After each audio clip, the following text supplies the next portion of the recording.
అన్నయ్య నువ్వు మౌనంగా ఉన్నావెందుకు? నాకు ఆ ముసలివాడితో పెళ్లి వద్దు. ఏంటి ఈ పెళ్లి వద్దే?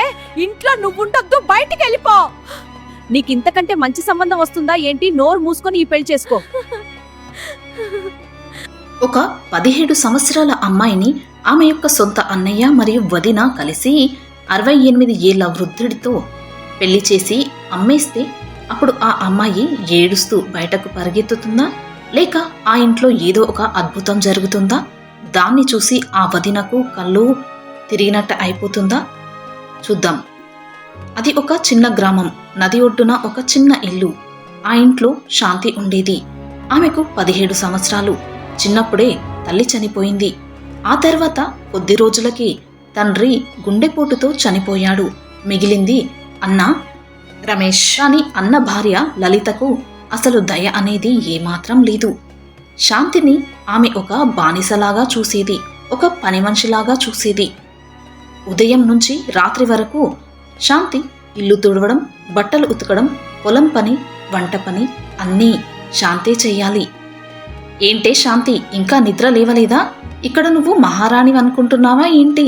కాదు, నువ్వొక బానిసవని గుర్తుకు పెట్టుకో అంటూ లలిత ఎప్పుడూ తిడుతూ ఉండేది. ఆమె మాటలు విన్నా కూడా రమేష్ మౌనంగా ఉండిపోయేవాడు, ఏమీ అనకపోయేవాడు. శాంతి ఏడుపు ఆపుకొని మనసులో, అమ్మా నాన్న మీరు చూస్తున్నారా నా పరిస్థితి, మీరు లేక ఎలా అయిపోయిందో అని అనుకుంటూ ఉండేది. రాత్రికి మిగిలిన చద్ది అన్నమే ఉండేది, పగలటికి గంజినీళ్ళే. కాని ఆమె ముఖంలో ఎప్పుడూ ఒక చిన్న చిరునవ్వు ఉండేది. గ్రామంలో ఆమె పిల్లలకు కథలు చెప్పేది, వృద్ధులకు తనకు చేతనైన సహాయము చేసేది. ఇలా కాలం గడుస్తోంది. గ్రామస్తులు ఒకరోజు సురేష్తో అన్నారు, రా సురేష్, మీ చెల్లి పెద్దదైపోయింది, దానికి ఇంకా పెళ్లి చేయవా? పెళ్లి సంబంధాలు చూడడం లేదా? తల్లిదండ్రులు బ్రతికి ఉంటే తనకిప్పటికే పెళ్లి సంబంధాలు చూసి మంచి సంబంధం చూసి పెళ్లి చేసేవారు. కానీ నువ్వు అన్నయ్య ఉండి ఇంకా ఏమీ చూడట్లేదా అన్నారు. దాంతో ఆ మాటలతో రమేష్కి బాధ అనిపించింది. లలితకు చెప్పాడు. లలితకు భయం పట్టుకుంది. అమ్మో, పెళ్లి చేయాల్సి వస్తే పెళ్లికి డబ్బు కట్నం ఇవ్వాల్సి వస్తుంది, ఎంత ఆస్తి నష్టం అని భయపడింది. ఒకరోజు గ్రామానికి శ్రీనివాసరావు అనే పెద్ద మనిషి వచ్చాడు. అతడి వయసు 68 సంవత్సరాలు. భార్య చాలా ఏళ్ల క్రితమే చనిపోయింది. పిల్లలు లేరు. ఒంటరిగా పెద్ద ఇంట్లో ఒక్కడే ఉంటాడు. అతడికి గుండె జబ్బు ఉంది. రోజు మందులు వేసుకుంటాడు. ఆయనకు ఒక మంచి అమ్మాయి కావాలి, పెళ్లి చేసుకుని తన భార్యకు వచ్చే అమ్మాయి, తనను చూసుకోవాలి భర్తగా, ప్రేమగా మరియు తనకు సేవలు చేయాలి అని. అలా పెళ్లి చేసుకుంటే పెద్ద మొత్తంలో డబ్బు తానే తిరిగి ఇస్తానని, తనకు కట్నం వద్దని చెప్పాడు. ఆ వార్త విని లలిత కళ్ళు మెరిశాయి. ఇదే సరైన అవకాశం అనుకుంది. రమేష్కి చెప్పింది. రమేష్ ఒప్పుకోలేడు. చెల్లెలి గొంతుని అలా కోయలేను అన్నాడు. కానీ ఆమె రమేష్కి సర్ది చెప్పింది. అలా రమేష్ ఒప్పుకున్నాడు. మీరెందుకు ఒప్పుకోవడం లేదు? శాంతి అక్కడ బాగా ఉంటుంది, అంత డబ్బులో పెరుగుతుంది. ఆమెకు సేవలు చేయడానికి చాలా మంది పనివాళ్ళు ఉంటారు. కేవలం ఆ ముసలాడికి ఈమె మందులు ఇచ్చి సమయానికి భోజనం పెడితే చాలు, ఎంతో డబ్బు ఉంటుంది, మహారాణిలాగా బ్రతుకుతుంది. మనకు ఆర్థిక ఇబ్బందులు ఉన్నాయి, అప్పులు ఉన్నాయి. మీ చెల్లి అలా ధనికమైన కుటుంబంలోకి వెళ్తే మనకు కూడా సహాయం చేస్తుంది కదా. కాస్త ఆలోచించు, మనం మన దుకాణాన్ని పెద్దదిగా చేసుకోవచ్చును అన్నది. రమేష్ కాస్త మొహమాటంగానే ఒప్పుకున్నాడు. ఈ విషయం శాంతికి చెప్పగానే ఆమె కాళ్ళు వణికాయి. అన్నా, నేను ఇంకా చిన్న పిల్లను, ఆయన నాకు తాతలా ఉన్నారు, నేను అతడిని ఎలా పెళ్లి చేసుకోవాలి? నువ్వు ఎందుకు ఏమీ మాట్లాడడం లేదు అని ఏడుస్తూ అడిగింది. రమేష్ కళ్ళు తడిశాయి, కానీ ఏమీ మాట్లాడలేదు. అప్పుడు లలిత కోపంగా, ఏయ్ నంగనాచి, ఈ నాటకాలన్నీ వద్దు, మేము నిన్ను పెద్ద చేసి పెంచాము, ఇప్పుడు మా గురించి ఒక్కసారి కూడా నువ్వు ఆలోచించావా? అయినా నిన్ను మేమేమన్నా పేదరికంలో వేస్తున్నామా? మంచి వ్యక్తికే కదా చూసి ఇస్తున్నాము, చాలా ఆస్తి ఉంది, నువ్వు మహారాణిలాగా బ్రతుకుతావు. ఒకవేళ నువ్వు ఈ పెళ్లికి ఒప్పుకోకపోతే ఈ ఇంట్లో నుంచి బయటికి వెళ్ళిపో. ఈ ఇంటి తలుపులు ఎప్పుడూ నీకు మూసివేయబడతాయి, రోడ్లపై అనాథలాగా బ్రతికింకా అన్నది. ఆ రాత్రంతా శాంతి నది ఒడ్డున కూర్చుని ఏడ్చింది. ఓ రామా, ఇదే నా భాగ్యమా? నీ ఇష్ట ప్రకారమే, ఇదే నా భాగ్యమైతే నాకు దీనిని సహించే శక్తినివ్వు అని ఆ దేవుడిని ప్రార్థించింది. పెళ్లి సాధారణంగా జరిగింది. పెళ్లి తర్వాత శాంతి ఆ పెద్ద ఇంట్లోకి అడుగుపెట్టింది. గుండె దడదడలాడింది. ఇల్లు పెద్దది, కానీ చాలా నిశ్శబ్దం. ఆయన యొక్క గది మందుల వాసనతో నిండి ఉంది. ఆ రోజు రాత్రి శ్రీనివాస్ గారు దగ్గుతూ బాధపడుతున్నారు. శాంతి భయంగా దగ్గరికి వెళ్లి మంచినీళ్లు ఇచ్చింది.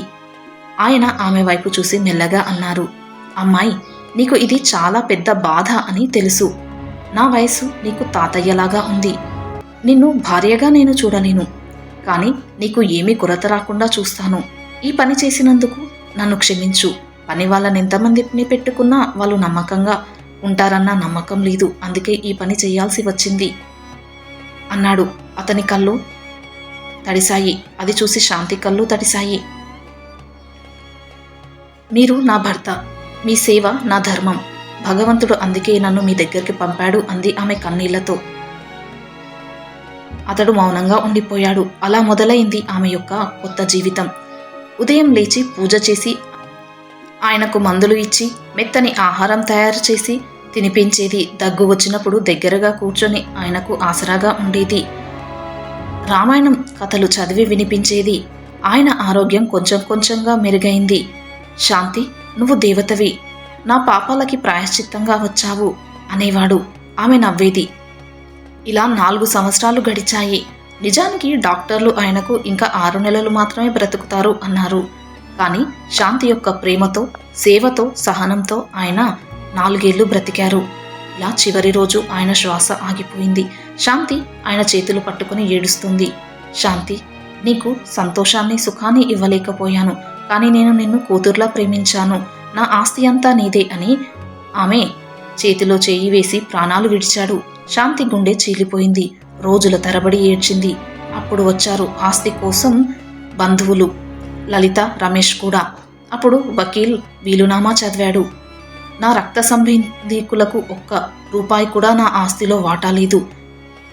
నా చివరి 4 సంవత్సరాలలో నాకు ఒక అమ్మలా, కూతురిలా సేవ చేసిన శాంతికి నా భూములు, ఇల్లు, డబ్బు, దుకాణాలు, నగలు అన్నీ ఆమెకే చెందుతాయి. ₹1 కూడా ఎవరూ తీసుకోవడానికి వీలు లేదు అని.